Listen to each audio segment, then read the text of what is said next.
ઓમ નમો ભગવતે વાસુદેવાય. જય શ્રી કૃષ્ણ મિત્રો. ઉત્સવનો મહિમા ચેનલમાં આપનું સ્વાગત છે. મહર્ષિ વેદવ્યાસ રચિત શ્રીમદ ભાગવત મહાપુરાણ સ્કંદ 10મો ઉત્તરાર્ધ અધ્યાય 64મો નૃગરાજાની કથા. શ્રી સુખદેવજી કહે છે, પ્રિય પરીક્ષિત, એક દિવસ સાંબ, પ્રદ્યુમ્ન, ચારુભાનુ અને ગદ વગેરે યાદવ કુમારો ફરવા માટે ઉપવનમાં ગયા. ત્યાં વધારે વખત રમતા રહેવાથી તેમને તરસ લાગી. તેઓ આમ તેમ પાણી શોધતા એક કૂવા પાસે ગયા. તેમાં પાણી તો હતું નહીં, પરંતુ તેમાં એક બહુ જ વિચિત્ર પ્રાણી જોવા મળ્યું. તે પ્રાણી પર્વતના જેવા આકારવાળો એક કાચંડો હતો. તેને જોઈને તેઓ આશ્ચર્યચકિત થઈ ગયા. તેમના હૃદયમાં કરુણા પેદા થઈ અને તેને બહાર કાઢવાનો પ્રયત્ન કરવા લાગ્યા. પરંતુ જ્યારે રાજકુમારો કૂવામાં પડેલા તે કાચંડાને ચામડા અને સૂતરના દોરડા વડે પણ બહાર કાઢી ન શક્યા, ત્યારે કુતૂહલવશ તેમણે આ આશ્ચર્યજનક વાત ભગવાન શ્રી કૃષ્ણની પાસે જઈને કહી. જગતના જીવનદાતા કમલનયન ભગવાન શ્રી કૃષ્ણ તે કૂવા પર આવ્યા. તેને જોઈને ભગવાને ડાબા હાથથી અનાયાસે જ તેને બહાર કાઢ્યો. ભગવાન શ્રી કૃષ્ણના કરકમળનો સ્પર્શ થતાં જ તે કાચંડાનું રૂપ છોડી તપાવેલા સુવર્ણ જેવા વર્ણનો સ્વર્ગનો દેવતા બની ગયો. તેના શરીર પર અદ્ભુત વસ્ત્ર, આભૂષણો અને પુષ્પોના હાર શોભી રહ્યા હતા.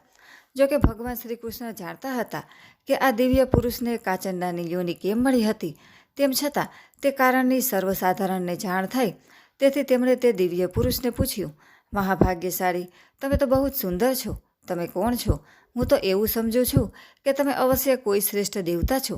હે મંગલમૂર્તિ, કયા કર્મના ફળ સ્વરૂપ તમારે આ યોનિમાં આવવું પડ્યું હતું? વાસ્તવમાં તમે આ યોનિને યોગ્ય નથી. અમે તમારું પૂર્વ વૃત્તાંત જાણવા ઈચ્છીએ છીએ. જો તમે અમને લોકોને તે જણાવવું ઉચિત સમજતા હો તો તમારો પરિચય આપો.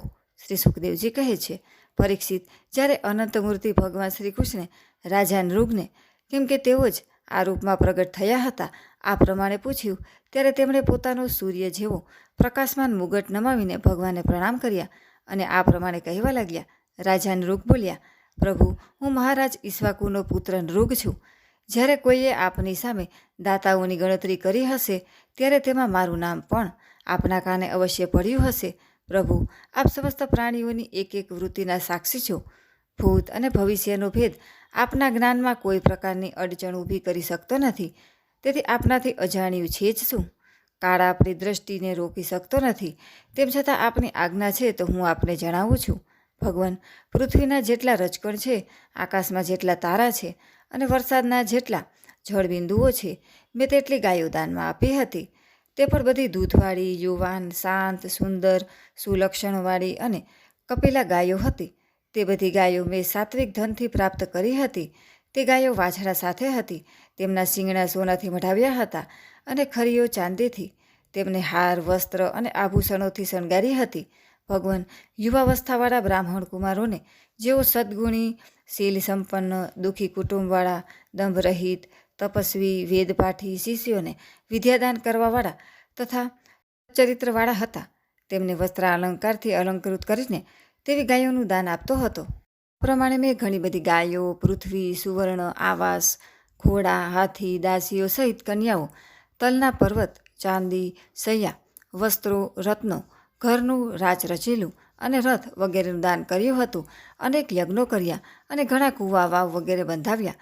એક દિવસ કોઈ અપ્રતિગ્રહી દાન ન લેવાવાળા તપસ્વી બ્રાહ્મણની એક ગાય છૂટી પડીને મારી ગાયોમાં આવી ગઈ.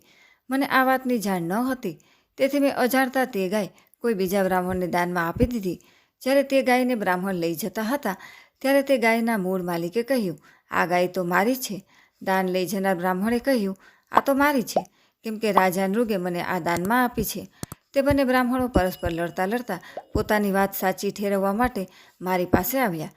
એક બ્રાહ્મણે કહ્યું, આ ગાય હમણાં જ આપે મને આપી છે, અને બીજાએ કહ્યું, જો એવી વાત છે તો તમે મારી ગાય ચોરી લીધી છે. ભગવાન, તે બંને બ્રાહ્મણોની વાત સાંભળીને મારું ચિત્ત ભ્રમિત થઈ ગયું. મેં ધર્મ સંકટમાં પડીને તે બંનેને ખૂબ જ વિનમ્રતાથી પ્રાર્થના કરી અને કહ્યું કે હું આના બદલામાં 1,00,000 શ્રેષ્ઠ ગાયો આપીશ. તમે લોકો મને આ ગાય આપી દો. હું આપ લોકોનો સેવક છું. મારાથી અજાણતા આ અપરાધ થઈ ગયો છે. મારા ઉપર તમે લોકો કૃપા કરો અને મને આ મોટા કષ્ટમાંથી અને ઘોર નરકમાં પડતા બચાવી લો. રાજન, મારે આના બદલામાં કાંઈ ન જોઈએ. આવું કહીને ગાયનો માલિક ચાલ્યો ગયો. તમે આ ગાયના બદલામાં 1,00,000 ઉપરાંત 10,000 વધારાની ગાયો આપો તો પણ હું તે લેવાતો નથી. આ પ્રમાણે કહીને બીજો બ્રાહ્મણ પણ ચાલ્યો ગયો. દેવાધિદેવ જગદીશ્વર ત્યાર પછી મારું આયુષ્ય પૂરું થતાં યમરાજાના દૂત આવ્યા અને મને યમપુરીમાં લઈ ગયા. ત્યાં યમરાજાએ મને પૂછ્યું, રાજન, તમે પહેલાં તમારા પાપનું ફળ ભોગવવા ઈચ્છો છો કે પુણ્યનું? તમારા દાન અને ધર્મના ફળ સ્વરૂપ તમને એવો દિવ્ય લોક પ્રાપ્ત થશે જેની કોઈ સીમા નથી. ભગવાન, ત્યારે મેં યમરાજાને કહ્યું, દેવ, પહેલાં હું મારા પાપનું ફળ ભોગવવા ઈચ્છું છું. અને તે જ ક્ષણે યમરાજાએ કહ્યું, જાઓ, તમે અધમ યોનિમાં પડો. તેમના આ પ્રમાણે કહેતા જ ત્યાંથી પતન પામતા જ મેં પોતાને કાચંડો થયેલો જોયો. પ્રભુ, હું બ્રાહ્મણોનો સેવક, ઉદાર, દાની અને આપનો ભક્ત હતો. મને એ વાતની ઉત્કટ અભિલાષા હતી કે કોઈ રીતે આપના દર્શન થઈ જાય. આ પ્રમાણે આપની કૃપાથી મારા પૂર્વજન્મોની સ્મૃતિ નષ્ટ થઈ નથી. ભગવાન, આપ પરમાત્મા છો. મોટા મોટા શુદ્ધ હૃદયના યોગેશ્વરો ઉપનિષદોની દ્રષ્ટિથી પોતાના હૃદયમાં આપનું ધ્યાન કરતા રહે છે. ઇન્દ્રિયાતીત પરમાત્મન સાક્ષાત આપ મારા નેત્રો સમક્ષ કઈ રીતે આવી ગયા? કેમ કે હું તો અનેક પ્રકારના વ્યસનો, દુઃખદ કર્મોમાં ફસાઈને આંધળો થઈ રહ્યો હતો. આપના દર્શન તો ત્યારે થાય છે જ્યારે સંસાર ચક્રમાંથી છૂટવાનો સમય આવે છે. દેવતાઓના પણ આરાધ્ય દેવ પુરુષોત્તમ ગોવિંદ, આપ જ વ્યક્ત અને અવ્યક્ત જગત અને જીવોના સ્વામી છો. અવિનાશી અચ્યુત, આપ પવિત્ર કીર્તિ છો. અંતર્યામી નારાયણ, આપ જ સમસ્ત વૃત્તિઓ અને ઇન્દ્રિયોના સ્વામી છો. પ્રભુ શ્રી કૃષ્ણ, હવે હું દેવલોકમાં જઈ રહ્યો છું. આપ મને આજ્ઞા આપો.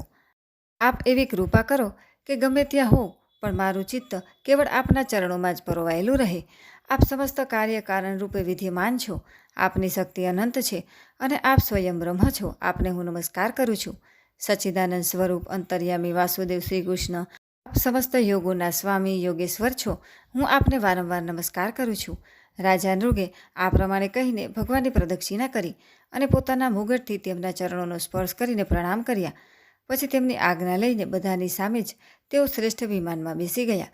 રાજા નૃગના ગયા પછી બ્રાહ્મણોને માન આપનારા ધર્માત્મા દેવકી પુત્ર ભગવાન શ્રી કૃષ્ણ ક્ષત્રિયોને ઉપદેશ આપવા માટે ત્યાં ઉપસ્થિત પોતાના પુત્રાદિ પરિવારને કહેવા લાગ્યા, જે લોકો અગ્નિ જેવા તેજસ્વી છે તે પણ બ્રાહ્મણોનું થોડુંક ધન હડપ કરીને પચાવી શકતા નથી.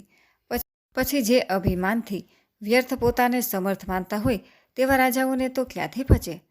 હું હળાહળ ઝેરને ઝેર નથી માનતો, કેમ કે તેનો ઉપાય થઈ શકે છે. ખરેખર તો બ્રાહ્મણોનું ધન એ જ પરમ વિષ છે. તેને પચાવવા માટે પૃથ્વી પર કોઈ ઔષધ, કોઈ ઉપાય નથી. હળાહળ વિષ માત્ર ખાનારના જ પ્રાણ હરે છે અને અગ્નિ પણ જલ દ્વારા શાંત થાય છે. પરંતુ બ્રાહ્મણના ધનરૂપી અરણીમાંથી જે અગ્નિ ઉત્પન્ન થાય છે તે સંપૂર્ણ કુળને મૂળ સાથે બાળી નાખે છે. બ્રાહ્મણનું દ્રવ્ય જો તેની પૂરેપૂરી સંમતિ લીધા વિના ભોગવવામાં આવે તો તે ભોગવનાર, તેના સંતાનો અને પૌત્રો એ 3 પેઢીનો નાશ કરે છે. પરંતુ જો બળાત્કારથી કે હઠથી છીનવી લીધેલું કે ખૂંચવી લીધેલું બ્રાહ્મણનું દ્રવ્ય ખાવામાં આવે તો તે વિપ્રનું ધન પોતાની પૂર્વની 10 પેઢી અને પોતાના પછીની 10 પેઢીનો નાશ કરે છે. જે મૂર્ખ રાજાઓ પોતાની સત્તાના અભિમાનમાં અંધ થઈને બ્રાહ્મણોનું ધન હડપ કરવા ચાહે છે તેમણે સમજવું જોઈએ કે તેઓ જાણી જોઈને નરકમાં જવાનો રસ્તો બનાવી રહ્યા છે. તેમને ખબર નથી કે તેમના અધઃપતનમાં કેવા ઊંડા ખાડામાં પડવું પડશે. જે નિર્લોભી અને વિશાળ કુટુંબી બ્રાહ્મણોની આજીવિકા છીનવી લેવામાં આવે છે ત્યારે તેમના આંસુઓથી જેટલા ધરતીના રજકણો ભીંજાય છે તેટલા વર્ષો સુધી બ્રાહ્મણના સ્વત્વને છીનવી લેનારા તે ઉચ્ચખૃંગલ રાજા અને તેના વંશજોને કુંભીપાક નરકમાં દુઃખ ભોગવવું પડે છે. જે મનુષ્ય પોતે અથવા બીજાએ આપેલી બ્રાહ્મણની આજીવિકાના સાધનને છીનવી લે છે તેઓ 60,000 વર્ષો સુધી નરક ભોગવે છે.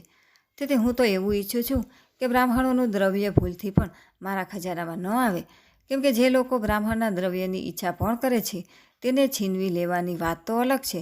તે આ જન્મમાં અલ્પ આયુ, શત્રુઓથી પરાજિત અને રાજ્યભ્રષ્ટ થઈ જાય છે અને મૃત્યુ પછી પણ બીજાને કષ્ટ આપનારા સર્પ બને છે. તેથી મારા આત્મીયજનો બ્રાહ્મણ અપરાધ કરે તો પણ તેનો દ્વેષ ન કરો. તે મારે અપશબ્દો કહે અથવા શાપ આપે તો પણ તેને નમસ્કાર કરો. જે પ્રમાણે હું બહુ જ સાવધાનીથી 3 સમય બ્રાહ્મણોને પ્રણામ કરું છું તેમ તમે પણ કરો. જે મારી આ આજ્ઞાનું ઉલ્લંઘન કરશે તેને હું ક્ષમા નહીં કરું, સજા કરીશ. જો બ્રાહ્મણના દ્રવ્યનું અપહરણ થઈ જાય તો તે અપહરણ કરનારને ભલે અજાણતા આ અપરાધ થયો હોય તો પણ અધઃપતનના ખાડામાં નાખી દે છે. જેમ બ્રાહ્મણની ગાયે અજાણતા તેને લેનારા રાજા નૃગને નરકમાં નાખી દીધા હતા. પરીક્ષિત સમસ્ત લોકને પવિત્ર કરવાવાળા ભગવાન શ્રી કૃષ્ણ દ્વારકાવાસીઓને આ પ્રમાણે ઉપદેશ આપીને પોતાના મહેલમાં પધારી ગયા. इति श्रीमद्भगवते महापुराणे पारमहंस्य संहिताया दशम स्कन्धे उत्तरार्धे नृगोपाख्यानं नाम चतुष्षष्टितमोऽध्याय. 10મા સ્કંધના ઉત્તરાર્ધ અંતર્ગત નૃગ ઉપાખ્યાન નામનો 64મો અધ્યાય સમાપ્ત. બોલો કૃષ્ણ કનૈયા લાલ કી જય.